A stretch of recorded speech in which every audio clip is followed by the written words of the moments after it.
Okay, so good afternoon, everyone, and welcome to this new lecture of the IEEE SMC Italy Section Chapter lecture series. So today we have the pleasure of listening to a seminar from Emanuele Bellini, but before introducing our guest, I would like to briefly introduce our society. So as you know, this lecture series is organized by the Italian chapter of the IEEE Systems Men and Cybernetics Society. The IEEE is a non-profit organization and is the world's largest technical professional organization, while System Men and Cybernetics is one of the many societies of the IEEE organization. And this society is growing very fast in the last years. We reached a total of 8,000 members. The unique characteristics of this society is the fact that it puts together three different elements, so systems, the engineering part, human, so the importance of the human factors, and cybernetics regarding the control. So this is the very unique characteristics of this society. The benefits of being a member of SMC is that you may have access to a set of magazines, journals, and a lot of different events and the opportunity to increase your network and your job opportunities. The fees to become a member of SMC is quite low. It's just $9 if you are already a member of IEEE, and just $1 for student member. Just a couple of words regarding the activities that the Italian chapter is organizing. So as you probably know, each year we organize a Early Career Research Award. Last year, the award went to Dr. Claudio Savaglio from the University of Calabria, and the award was presented during the SMC Italy Day at Automatica.it conference last year. And please note that the new call for applications will be issued in the upcoming days, probably at the beginning of next week. And so you can try to apply. And again, the award will be announced during the Automatica.it conference in September. Regarding the conferences, of course, the flagship conference of our society is the SMC conference that this year will be in Bellevue, near Seattle. The paper submission deadline already expired, but there is still time to submit a two-page abstract if you want to attend the conference, and the early registration deadline is at the end of July. Another conference that is also supported by our chapter is the IEEE Smart World Congress that will be held in Calabria in September. Also, in this case, the submission deadline already passed, and I think that next week we will announce the paper acceptance. Another conference that unfortunately is in the same week is the IEEE Cyber Humanities. It is also sponsored by our chapter, and the general chair is Emanuele Bellini. And this is the second edition of the International Conference on Cyber Humanities. And it will be held in Venice again in the week between 7 and 9 September 2026. As I said before, we will have again the SMC Italy Day at the Automatica.it conference. There is still time to submit an extended abstract of 2 pages before July 15, and in particular, we have organized a special session that will be held during the SMC Day. So, as I said, this will be also the next lectures that you attend. Today, we have the honor to host Professor Emanuele Bellini from the University of Roma 3. Emanuele is an associate professor in information processing system. His main research activity spans between cyber resilience, human cyber physical system, and critical infrastructure protections. And he is also the founder of this emerging field. He will talk about this today of cyber humanities. He is also the chair of the technical committee on Cyber Humanities, as well as the Vice Chair of the SMC Technical Committee on Homeland Security. Today, Emanuele will talk about hybrid threats in digital cultural heritage. So thank you, Emanuele, and the floor is yours. Thank you very much, Giuseppe, and thanks to inviting me to this, take part of this very important series. Let me share my screen, and so that we can start. So, I would like to start with an interesting slide that somehow framed the entire discussion. The slide is this one. Okay. In a recent research carried out by the Institute for Museum Research in Germany, they carried out a survey on German society, asking in which institution they rely more trustworthiness. And as you can see, they receive these results. So at the first point, in the first position, they rely on family and friends. That is not actually a surprising result. But at the second position, museums seems to be the institution that mostly the German society rely on for trustworthiness. At the third position, scientists, and instead, not surprised also to see political parties at very low in the ranking. So why these results is important? Because we can start to think about the role of cultural heritage institutions within the society.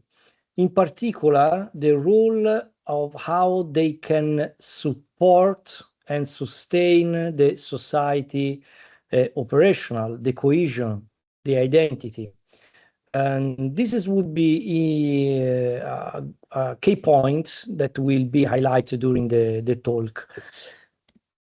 What is hybrid threat? Hybrid threat is something that is an emerging term that is increasingly used to qualify the threats that are created following different methods, channels, techniques, but with the specific aims to destabilize societies. This is the NATO definition, or to undermine states or institutions. That is more related to Europe definition. So at the end of the day, the effects that the hybrid threats has is a systemic one. And they are going to use any kind of techniques that the society and the technologies provide them. So cultural heritage in this new period, in the last years, is becoming a target. Why? Let's start with this overview. British Library suffered a cyber attack in 2023.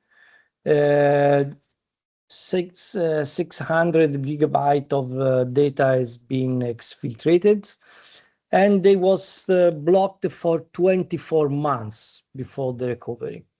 So this attack blocked the operation, and it was a ransomware attack, and encrypted most of the collections. And they was forced to invest 40% of the budget to jump back to operational stage. The attack to Berlin Natural History Museum, October 2023 in Germany. The attack to Grand Palace in Louvre and the 40 museums, August 2024, during the Olympic Games. One of the most iconic attack that we know in the West is the attack to the Internet Archive. This kind of attack, okay, this block, okay, this kind of attack somehow forced the Internet Archive to suspend the operation for 3 days, and they was forced to ask to cybersecurity firm to support them to recover the situation. But what was new, as highlighted by the founder of Internet Archive, was that this attack was sustained, impactful, targeted, adaptive, and importantly, mean. So we should consider that the things is changing for cultural heritage domain. One of the last known attack is what happened to Galleria degli Uffizi in Florence, February 2026. The entire digital photographic archive has been exfiltrated, but also the information regarding the position of the sensors, cameras, and some treasures managed by the gallery. This was an interesting attack because this data, let's say the attackers asked a ransom just only once to the director. But what's very critical is the position of the director of Uffizi, in which it seems he was not able to recognize the impact of the fact that the entire photographic archives has been exfiltrated. Simply said that in an area of backup and digital, it seems strange that something can be stolen. Actually, totally neglecting the fact that that content that are very valuable can be sold on the dark web, for instance. So we are assisting at an increasing trend to ransomware, in particular attack to gallery, library, archives, and museum sector. This is somehow a kind of exponential curve. Of course, the attacks to the cultural heritage are not only related to cyber. As you know, there are kinetic attack that if you look at what's happening in Ukrainian war.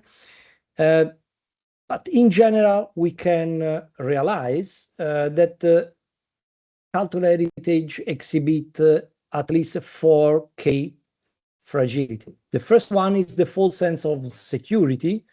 For instance, usually cultural heritage consider themselves as not part of the conflicts, because usually cultural heritage is used to establish bridge dialogue and connection among cultures. So the cultural heritage domain is not absolutely prepared to be considered itself as a target.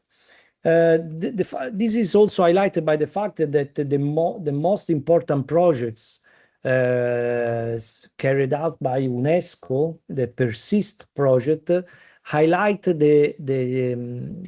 identify the most pressing threats was the obsolescence of the formats instead of the cyber attack. Then we have the digital transformation pressure, because digital transformation is a kind of paradigm change, in particular in public administration, and cultural heritage is forced to change the way of how they work so far using digital technologies. Unfortunately, there is not at the moment enough expertise and awareness about the ICT capabilities and vulnerabilities. In fact, as you can imagine, there is not any academic course dedicated to humanities people that can be equipped with ICT competencies. So at the moment, we have a lot of technologies in cultural heritage institutions without relevant people able to understand the vulnerabilities and the impact of their use. The existence of legacy systems, a lot of institutions continue to use quite old system like S400, but and others similar that are not anymore supported by the providers. So this means that a lot of contents and resources are exposed to vulnerabilities that no one is able to fix anymore. And of course, as I said, the lack of competencies and awareness. So this threat is mostly neglected, I would say, so far. As I said, the UNESCO is not slowly recognize the emergency of cyber threats. The NINISTO report, that is one of the 3 strategic reports funded by European Commission. The NINISTO is the report is the one dedicated to the future of the security of Europe, and in which is described the combination of civilian and military cooperation, new threats, new tendencies, how new politics.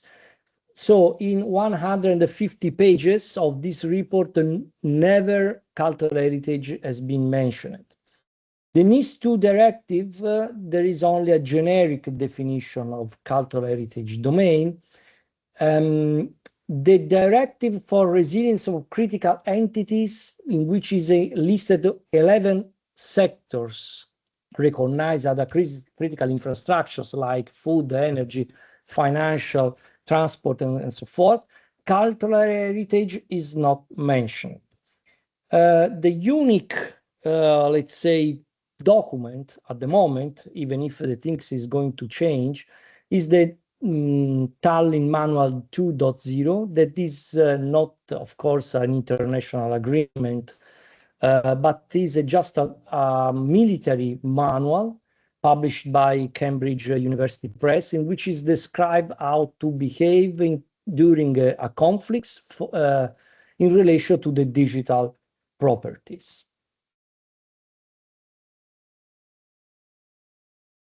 This is actually the state of the affair. There is not a legal framework. Emanuele, sorry. Yes. We cannot see the slide now. Yes, I don't know why that the Teams continues to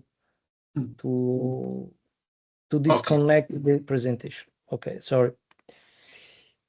Okay, so in order to deal with these emerging threats, we started a couple of years ago a new wave. Something that has the ambition to become a new discipline, and we named this cyber humanities.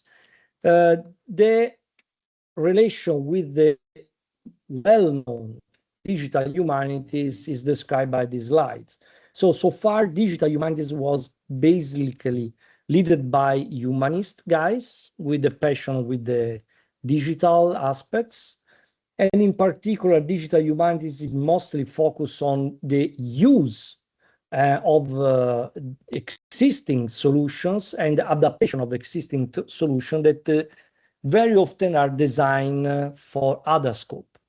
So digital humanities is more related to the end user of the technologies. On the other side, cyber humanities instead wants to mobilize the ICT competencies with a focus on cultural heritage. So the idea is to aggregate computer scientists, engineers, physicians, mathematics, and whatever. So people that come from hard science to contribute to the humanities and cultural heritage needs.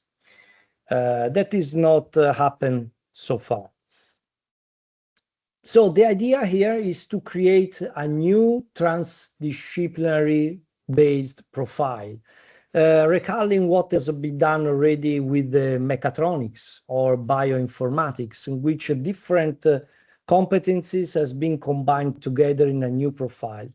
Now we believe that is the time to create a profile that can be equipped with system thinking, design thinking, ICT, infrastructure competencies, internet of everything, cybersecurity, defense, resilience, and stuff like that, with humanities competencies like libraries, archives, museums, competencies, and stuff like that. So the idea is to create a new profile with the right competencies and the right awareness of how, which is let's say, the value that should be protected.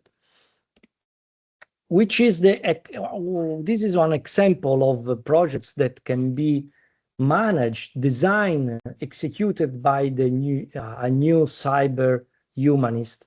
That is the Sucho project. This is a voluntary based, led by Stanford universities, that was able to transfer 50 terabytes from Ukrainian cultural heritage institutions to Stanford cloud infrastructures. This has happened just before a missile strike the data center in Ukraine. So in this way, this complex project is able to preserve and keep the cultural heritage of Ukrainian cultural heritage survive during the conflicts.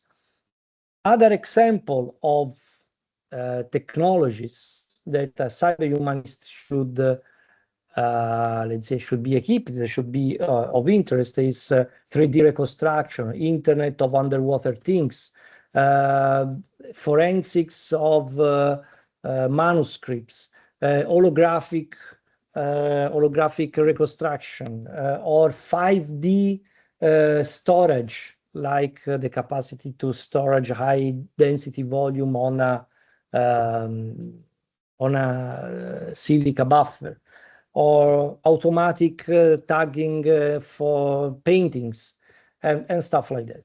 So all these capacities that at the moment require many different people coming from different expertise, in the future could be managed by a single profile, a single expert or scientist. So, which is the object of study of the cyber humanities? The idea here is to consider cultural heritage as a cyber critical ecosystem. This is the picture, the overview of this ecosystem that has been published on Communication of ACM last year, in which is possible to identify at the core the digital cultural assets, that these are the actual subject for the protection and use and dissemination. But this ecosystem should exhibit at least three properties: trustworthiness, resilience, and sustainability. Of course, digital cultural assets can be accessed through specific functions and through specific technologies. Of course, this access can be done through a trustworthy intermediation provided by agents. Which are the agents that can provide this intermediation? These agents are, for instance, museum, digital libraries, digital archives, that in the modern digital area should be recognized at highest trustworthy level. So, as we said at the beginning of the presentation, cultural heritage institution is recognized in the top 3 institutions in the society. So also this is true for digital assets. So why we identify the cultural heritage as a cyber critical and ecosystem? Cyber, because is used this term because we recognize the domain as a complex human cyber physical ecosystem. So now a museum is not anymore only analogic, but is a perfect combination of digital infrastructures, people, physical and digital assets that are let's say, that each of them are interacts with a number of multi-layered interdependencies, logical interdependencies, physical interdependencies. Then we have the term critical. As you know, the definition of critical as provided by the Directive 5557 from the European Commission is related to system, networks, or equipment that are essential for the society, okay, for keeping the, let's say, the society up and running, I would say. And we believe that the critical cultural heritage acts in this way. So not only water, not only energy, not only finance, but also cultural heritage should be recognized as a critical infrastructure, just because they are the platform upon which we create our society, or on which we have our values, our belief, our way to recognize true and false, good and worse, and stuff like that. So in this sense, critical cultural heritage should be considered critical, and it should be considered as an ecosystem, just as I said before, because all the elements within the domain are not only interconnected but interlined.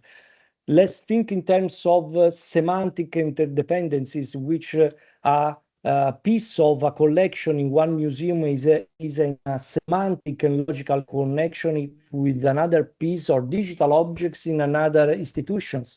And this connection should be preserved and maintained, because it's a unique way to rebuild the history in case of necessary, or just to provide the proof of true about some specific statement or specific, let's say, issues, if we look at what's happened in the past. So what is important here is that we need to preserve our history in such a way that our society we can be kept in a safe and can be continuous to evolve in a safe condition. So the scope is not to save a history, but not rewrite it. So to avoid a potential of attack to history rewrites, there are some threats that need to be recognized. Another element to focus is the concept of identity, because if you want to study the cultural heritage as a subject of study, we need to identify the boundaries of the subject. So in this way, we need to identify the identity of the object of study. So in this case, the identity of the object is based on two elements: the structure, so the persistence of the structure of the objects, and the persistence of the function of the objects. For cultural heritage domain, I think that the structure is not so critical as the functions. So which is the function that should be preserved in the long term? The function is the digitization, preservation, protection, access and dissemination of the heritage. It's not important how this can be done, but what is important is this function can be preserved. So if in the future the library is not anymore the actor entitled to do that, but there is another institutions, this fine. So the structure can change. What is important is the function should not change. If this will happen, is simply the ecosystem does not exist anymore. And so the object of study is definitely changed, and we cannot anymore think in terms of resilience or trustworthiness or sustainability of that ecosystem, because the ecosystem expired, disappeared. because this identity is definitely changed. So resilience here is focused on keep the identity, adapts the ecosystem according to changing conditions without change the identity of the system. So maintain the function as a core element to recognize it as an identity. These are the elements of the ecosystem, digital cultural assets, that is the most important one. Then we have agents, functions, resources, hybrid infrastructure, and so on and so forth. We would like just to highlight that clarify what we intended for digital cultural assets. Digital cultural assets is the item as defined by the IFLA library reference model. So it's not an abstract expression or definition, it's the real digital objects. Okay, the real digital objects. This continue to disconnect. This is unbelievable. So we are going to focus on the item. Each item has a value. And why we have to identify the value? Because if we want to invest money in protecting the assets, it's important to quantify the value of the digital objects. This is critical because at the moment, no one knows how to do that. We propose a methods that, of course, is a very high level. So combining three methods to quantify this value, considering the production of the cost, in this case, digitization campaign, the functional value that is related to how much business I can do with that content, so a kind of potential for revenues, but also the values related to the social cultural of the objects. So there are a lot of collections that no one knows of their existence, but from the cultural point of view, the value is impossible to estimate. So this assessment should be considered in a global framework, and this is the unique way to prioritize the method to invest in cybersecurity for the cultural heritage assets. Just to give you an example, an exercise done by Deloitte a couple of years ago, they tried to quantify the value of Colosseo, and the results was 77 billion of euros. They use the methods of willingness to pay, but the problem of this method is the contingency. So now, today, I'm willing to pay debts. And of course, there is not any relation for the future and also for the past. So since this object exists since 2000 years and is going to, we hope, existed for other 2000. So I don't think the 77 billion is the right way to quantify the value of the Colosseo. So that's why we needed to define a new way to assess this. So let's go to consider the potential threats. Now we are entering in a cognitive warfare. Cognitive warfare is just defined last year by the NATO, is the fifth domain of warfare, a part of the cyber, water, air, field. Okay, so cognitive warfare is related to the cognitive superiority. And the scope is to obtain and orient expectation, behavior, and aspects that are not strictly related to the kinetic attack, but also how to society behave in front of a specific threats. Which are the tools for cognitive operations? We have a psychological operation. With the scope here is to corrupt or create or degrade the trustworthiness. If you remind, since the cultural heritage is at the top 3, they can be considered a target for cognitive operations, because if I'm able to erode, to destroy the trustworthiness of the cultural heritage institutions, I'm able to affect the society as a whole, reducing the sense of belongings, the sense of trustworthiness, the perception of to be in a safe condition. So cultural heritage is one of the potential high value target, first because it's very badly protected, and also because they is highly recognized within the society. I have some tools like propaganda, misinformation, and disinformation, and also the techniques is to manipulate narratives, just distilling doubts and ambiguity in the content that I'm able to retrieve from institutions. The cognitive operation is based on or exploit bias, cognitive heuristics like confirmation bias, anchoring effects, availability heuristics, authority bias, framing effects, but there are many. These are some heuristics that can be exploited by cyber cognitive operation that can be related to it can be related to the cultural heritage domain, like the institutional heuristics. As I said, if I retrieve a content from a museum, I assume that that content is reliable.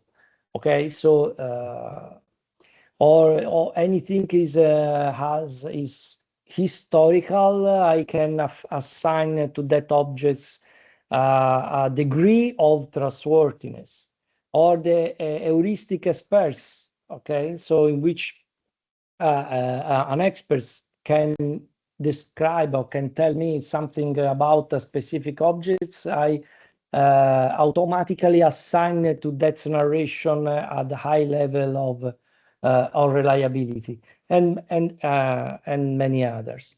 So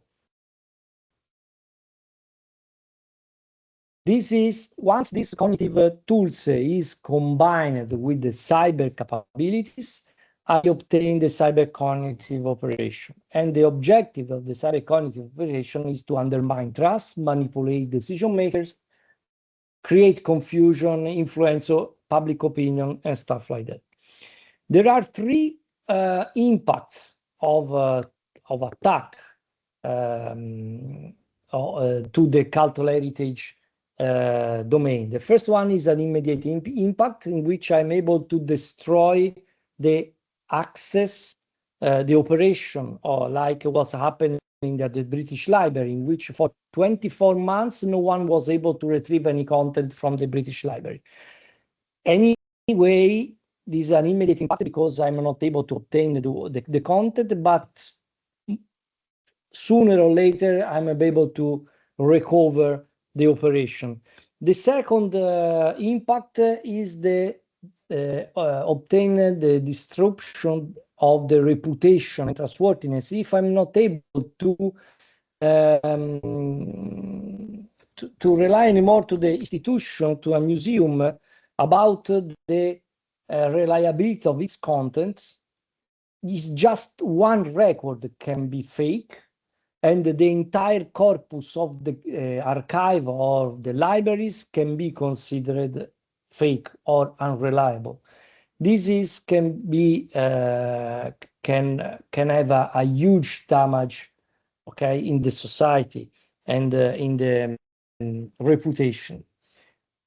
The third one, instead, is related to how to altering history and narration. So the scope here is to patrimonialize fake content. So create a deep fake in such a way that a cultural heritage expert is not able to recognize it.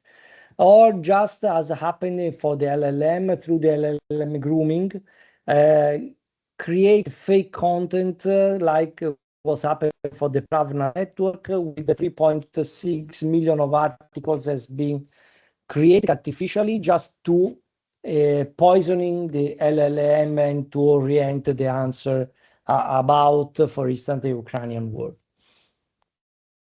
Also, this can be possible because we are in the crisis, in the era of the crisis of evidences. In a just last survey has been founded that 55% of people is able to recognize a deep fake. So this means that we are about a chance. So just 1 every 2. So this is the big issue because there is a relevant vulnerability in the society, but not only in the society, also in the cultural heritage operators and their capability to recognize a content as a fake before including that content within a cultural heritage archives. This is some of the sequence for the cyber cognitive operation. We start with the creation of deepfake, then we go through the amplification using botnets, troll farms, compliant media, and so forth. The objective then, the poisoning, so altering the content managed by the official archives. We work on legitimation of that objects, so creating a network of experts that confirm the reliability of that objects, internalization, and at the end, the behavioral effects that could be voting, protest, distrust, polarization, whatever. So the scope here is hacking trust. You know that trust, of course, is a way to reduce the complexity and the risk to start a relationship with unknown or known actors.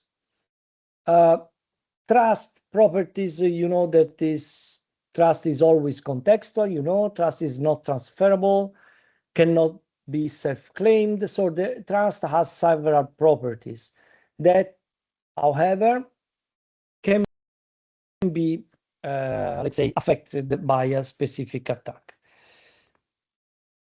In particular, we can identify 3 dimensions. Like epistemic trust, institutional trust, and social trust.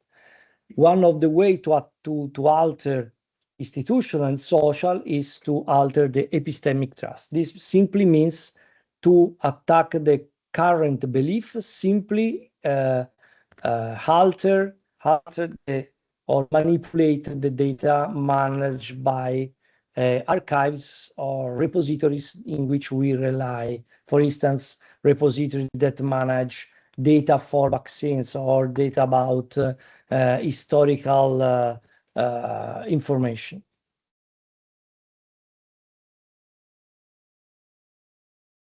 Okay, just give you an idea of the vulnerabilities. This is a simplified workflow in digital cultural asset management. Typically, they start with digitization, then we onboard digital objects, then a digital cultural asset is created, metadata and paradata has been attached through a curatorial actions. The object is stored in digital archives in which that object is curated and preserved in a long-term view, and access, and in particular to guarantee a permanent accessibility. So this workflow that is quite simplified has these own vulnerabilities along the process. So as you can see, there is not any single safe point in the process. So just to give you an example, we have data integrity attacks to the archives, unauthorized access and insider threats. Just to give you an example of cultural heritage experts that can alter metadata in such a way that that record is not anymore retrievable, or if it is can be retrieved, but the scope is to attach that record to a different context. And so in that way, it is possible to create a different narration. Denial of services, attack, metadata poisoning, fake content injection, cryptographic attack, man-in-the-middle attacks, that another critical points, whitewashing, supply chain attacks. If we are able to alter the microchip installed in a scanner, for instance, just to generate random errors during the digitization of manuscripts or stuff like that, I'm able to destroy or alter the memory of the heritage, or AI-generated fake records, long-term cryptographic breaks, and so forth. There are several certifications, the several ISO, Core Trust Seal, and others that exist to qualify the repositories. However, such certifications are not very well spread or adopted. Just to give you an example, this is a very, very important archive repository, let's say, for the Blaseri Archive Pottery database that is used by a global community of people that study that topic.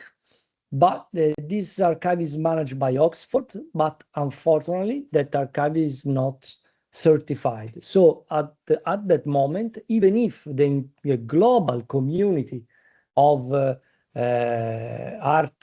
historian of arts and stuff like that rely on that content, but we don't know if that content are managed properly or not.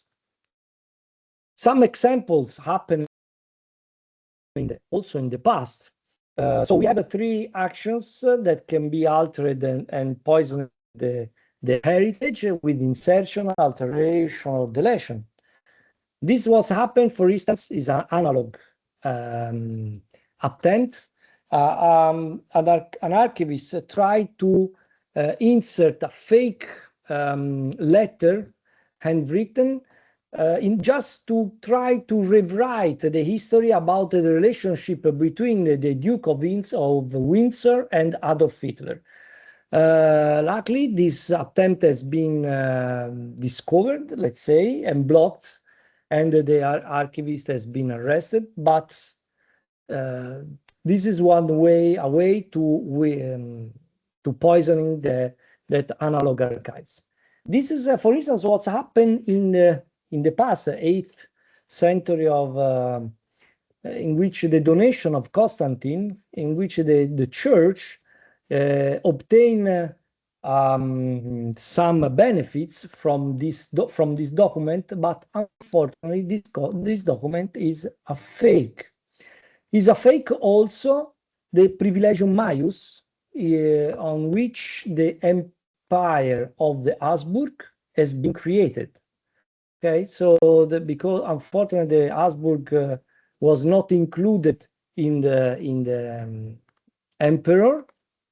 Okay, and they create a fake documents, and on the base of that fake, they was able to create the emperor as we know. That fake has been discovered several hundred years after that fake. Okay. This is the Piltdown Man, another well-known fake attempt to alter the history and the epistemic trust. On the base of this fake, many people has obtained an academic career because they wrote tons of articles. These articles has been published in the very well-reputed journals for years. Their career has been increased, but after 40 years, they recognize that all these data was a fake. Another was the Akhenaten in the ancient the Akhenaten dynasty, the pharaoh of the 18th dynasty, that was totally removed after his died, because he tried to change the Egyptian society from polytheist to monotheist, but after his death, the society destroyed any reference to Akhenaten pharaoh. So today, instead, thanks to the capacity of the AI and the technologies, the possibility to alter or destroy or remove the history is definitely increased. So we can create a deep fake, okay, with this of historical documents. We can create, for instance, AI-generated medieval manuscript. This is an example. As you can, this is a fake miniature of a medieval miniature. I sent this miniature to some friends of mine that are based on that have a historical backgrounds, humanistic backgrounds, and they at the first glance they was not able to recognize the presence of the train. That of course is a fake. They was concentrated on the horse that is flying or on the color of the roof, but not about the train. The same happened on this one, that, okay, we can see that seems a bit artifacts, but there are some fake Latin script here, and also other errors here, but not, unless you are experts, no one was able, real experts, paleographic, with the paleographic studies, no one was able to recognize it. There is a daily war in Wikipedia to try to cancel and write sentences, facts on to drive how the history can be reminded in the future, to leave a trace of happen. The grooming, LLM grooming, as a fake generation of content that is being used by the LLM to train and to create answers. And okay, there are the insider issues. That is, as I said, for instance, the patrimonialization of false content. If I'm the curator and I deliberately decide to include fake content in the archives, no one will be able to recognize it unless after years. So to conclude, cyber cognitive operations are emerging and are targeting cultural heritage institutions. The scope is not simply destroy, but manipulate the histories and how not only the histories, but the society, how the more in deep the value and how we behave, what we believe, and which are our attitude and way of thinking about what's happening in the past and for the future. They are going to use heuristics, so they work at a cognitive level, and the heritage is the primary source of this attack, because all of the narration for conflicts, for many narratives about land claiming or the justification for any actions are start from recalling what's happening in the past. So, of course, we need to consider resilience of the entire ecosystem, and we have to consider ecosystem of cultural heritage as critical, because they support the society as we know today. So like water, like energy, like finance, like transport, calculated should be included and protected and funded, okay, in the same way as we protect the critical infrastructures. And current initiatives, we create the technical committee within the Main System and Cybernetics Society. We have a conference, the second edition, on cyber humanities. We create a dedicated working group within the CINI with the 34 university joining. This working group is going to become in short future a national laboratory. And also we set up at Rome 3 a dedicated second level master in cyber humanities for heritage security. So thank you very much for your attention.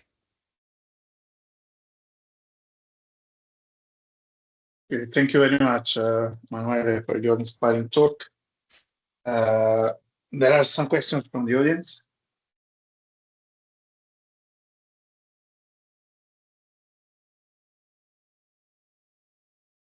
Hi. I have a question. Thank you for your presentation.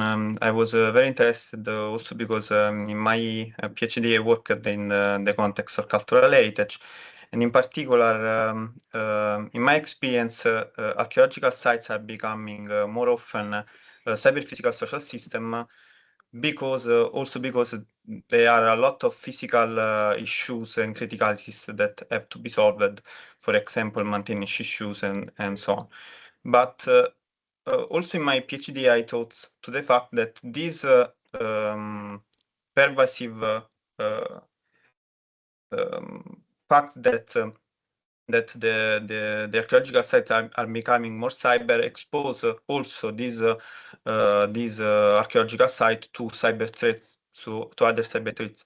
And it was interesting to know how do you see this problem, if there are specific threats that have to be solved also in the context of archaeological sites in Italy and in other countries.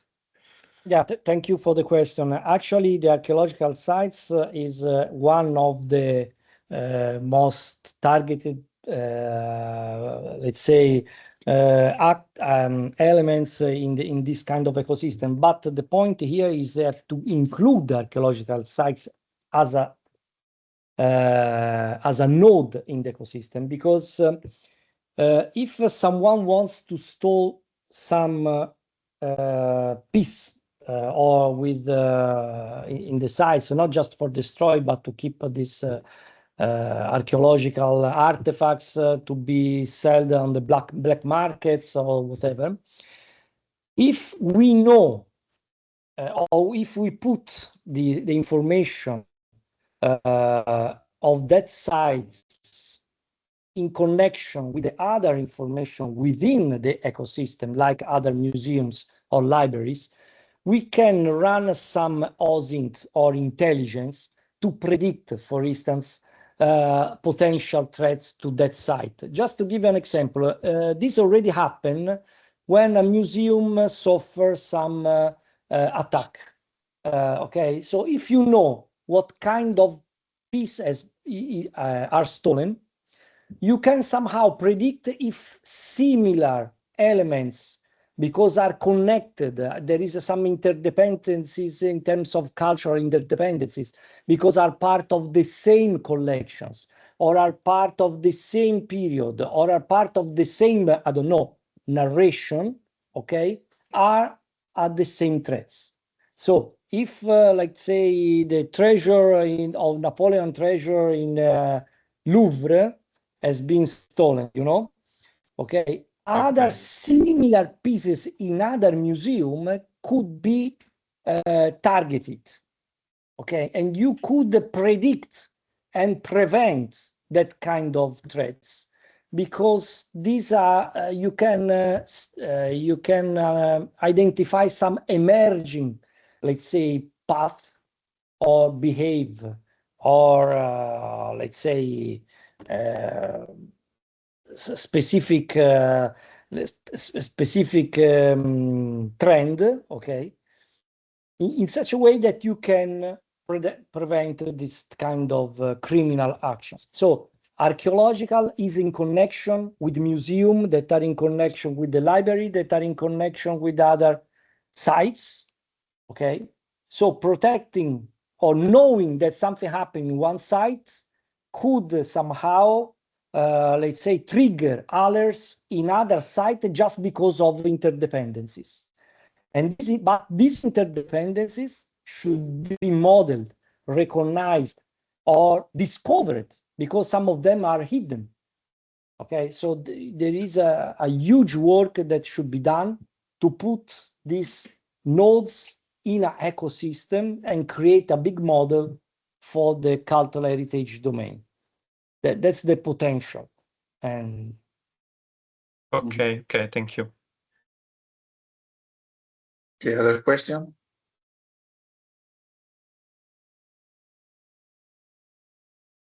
So I was just thinking to, it's not a question, but I was impressed by the fact that, let's say, on the global scale of this problem.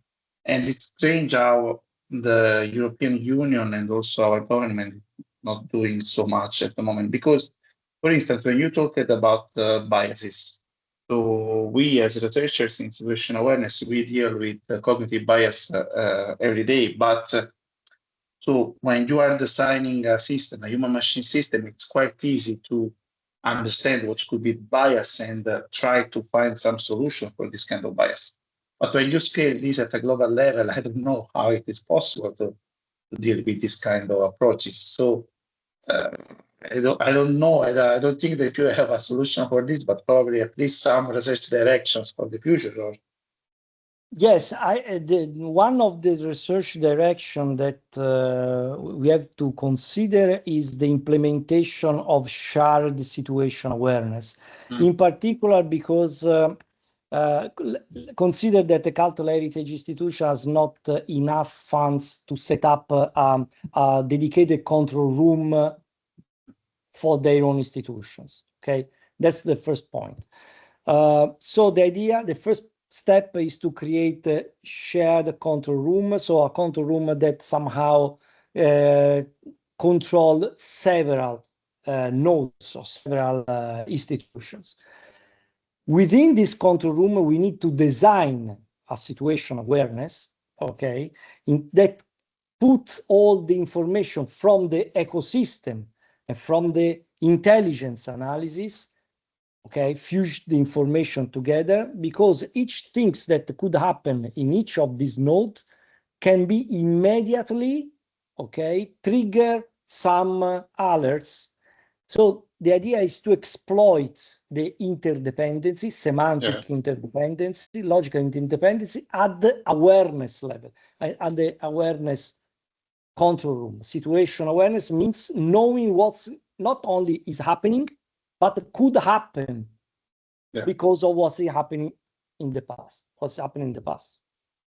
Yeah, considering also your previous answer, a possible solution could be also to have accurate replicas of digital, of also physical assets. So some kind of digital twins that could be trusted, or that could be reliable and stored in a secret place, and you can use this to check if there is some. Just think, just think in terms of, you know, that each time that you create a replica, it has a host. Okay, it's a cost in terms of maintenance, backup, and blah, blah. Okay, how many replicas should I have to do to keep my object in a safe condition? Okay, so in order to create an optimization, because I cannot replicate everything forever, okay, is impossible to sustain. If I know which are the collection at risk, at most risk, I can prioritize the actions. Okay, this can be done only if I have a situation awareness that keep all the things, let's say, under control.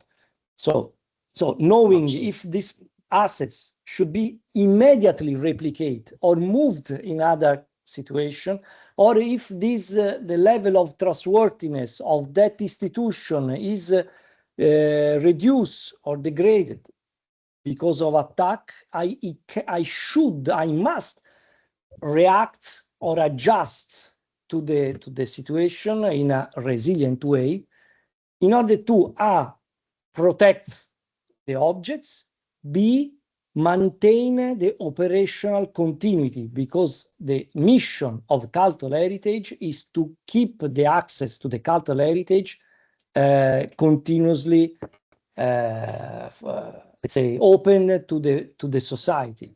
So the close everything is not an option, but we need to keep everything open, but trust, in a trust way. Absolutely.